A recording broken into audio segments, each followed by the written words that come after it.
What's up, people? Welcome to Nerds of the Round Table, where we try to give you the most up-to-date and accurate information on everything going on in the MCU. I am your host, The Marvel Nerd, and I am here with King Tut. Yo, yo, yo, yo, it's King Tut from the tomb. Step in and we go into the grave this time, son, because we got some news for you. Oh my god, do we have some news, bro. We just saw the Eternals movie last night, and our minds are still just wired and going. We're going to get into these mid-credit and post-credit scenes here. Alright, so, for the first one, you see Pip the Troll come in through a portal. And he has some sort of spiel. Hold on. We need more of a glorious intro for this one. Okay.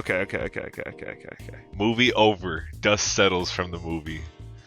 All we see are the three remaining people on the ship. Out of nowhere, in the back of the ship. You feel that? I feel that too. What's coming? What's going on? Druig has no idea what the is going on. Then, bing! Pip the Troll pops in, right? Has a whole spiel introducing Star Fox. Star Fox says, you know, that's unnecessary every time. Pip gives him the intro. Thanos' brother. Patton Oswalt is the voice of Pip the Troll. I think that is going to be honestly perfect. He did really fucking good as MODOK, and I honestly couldn't even tell that was him as Pip the Troll. Yeah, I had to ask. I was like, who do you think that was? Jiminy was like, I think that was Patton Oswalt. And I was like, oh, snap. You right. It was an amazing moment. I'm glad that Harry Styles they had confidence behind his appearance and his walk up and his mannerisms. Yeah, he was definitely playing off the I am the suave, smooth ladies man vibe. Because that's what he is now. He is the ladies man of the MCU. I definitely still think that he's going to be a short-lived character and he's going to die in the next movie. But man, I hope not. That would be, man. I could care less about Harry Styles in the MCU. I'm just talking about Star Fox. Star Fox. All right, cool. Replace him with George Clooney then. Used to that. But besides Star Fox, you know, that means a lot of things for Titan and Celestials. Now that they have broken free from this so-called rotation or circle that they've been in their entire lives because of Arisham's shadiness. Let's put it that way. Let's call it shadiness. Yeah, you can see the movie for yourself and then drop in the comments what you would want to call it. Shadiness is up there right now. But for those who don't know, Star Fox's powers are he can psychic control over the emotions of others, and he can fly. That's what you're gonna get when you see Star Fox in the MCU. That's why he was so suave, because he can manipulate the ladies and everybody to do whatever. Like him, dislike him, like you, dislike you, anything. Now, what does this mean for Titan? Because my man had an orb, right? My man said, I'm the brother of Thanos, right? My man said, I'm a prince, right? So what does that mean for Titan? That means that Thanos was also a prince, their royalty, and their dad, Alars, is also the brother of Zurus, who is also the father of Athena. Is that going to be part of it? Who can tell? But, yeah, what does this mean for Titan? Because that means that then there's a whole group of Eternals that must have taken over the world of Titan, became like the dominant species or something, is what I assume, and then went to war with each other. Maybe the population got so huge that Thanos and them all accidentally started another emergence, you know, and that's why the planet was messed up. The timeline concerns me a little bit, only because, you know, they talk about it was 5 years ago from the present day of the movie. Yeah. And only other thing that we know is, like, within that range is possibly the end of WandaVision and Loki. Yeah. That's all after that stuff. And Captain Falcon and Winter Soldier, I'm pretty sure it's only like a couple months after, right? Yes. And then Spider-Man See, is one of the things I'm still confused about is where like does 6 this months take after. place? That's what I couldn't five figure out. 5 years after the snap. So, but what I'm saying is it immediately following After Hulk snaps. So after he Hulk brought snap? everybody back. So it's 7 Yeah. days after Hulk snaps. Is Yeah. when Arishem or when what's the Celestial's name, bro? Help me out. Tiamat. Thank you. Tiamat comes out of the earth. So, Yes. okay. That's where we are. Okay. Here's the thing. Half the population gets snapped out, right? And that means that there's less energy going into Tiamat. When they get snapped back, that then completely jump starts doubles the whole process all over again. And I mean, some of those people that came back, like Scarlet Witch, are super powerful, and she can control cosmic energy. We figured that out in WandaVision. So, I mean, plus she was about to become the Scarlet Witch at this point. She had gotten so mad and so pissed off at Thanos during the fight. She let off so much energy during that fight too. So it's like, man, all this, and plus the snap. You know, the snap also gave it a whole nother boost. So it's just like all those elements all just made this happen early. Yeah, I think Crazy to think about. honestly, Tiamat ain't shit. No, he's not. I think any of the Avengers really could have taken him. Yeah, in the comics, he's the most OP Celestial. He's like the most powerful Celestial in the whole universe. And we just froze him into. If we just froze him in Marvel, which was dope. I thought that was dope. But okay, so here's the thing: on Titan, then, does that mean that Star Fox and the other Eternals on that planet broke away from their celestial guardians of their planet, or maybe Arishem is just the guardian of all the planets?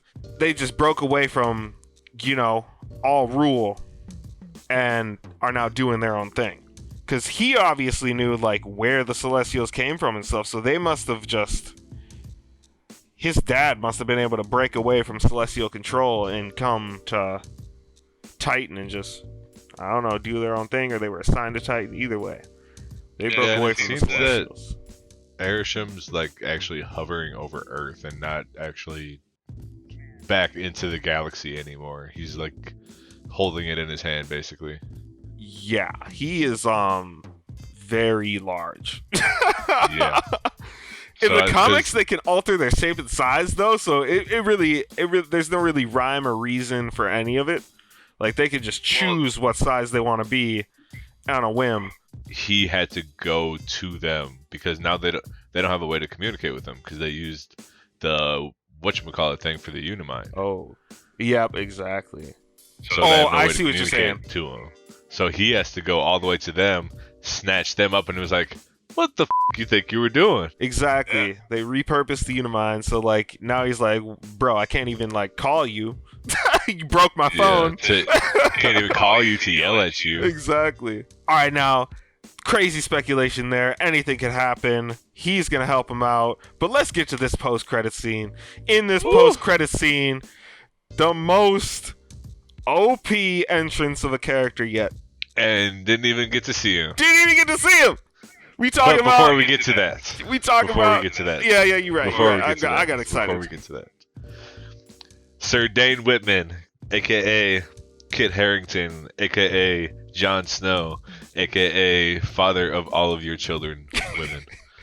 He is going to become the Black Knight, and I think it is one perfect casting, especially after something like Game of Thrones, and he's still doing it, so, he's not going to lose any strides into his step with his sword swing.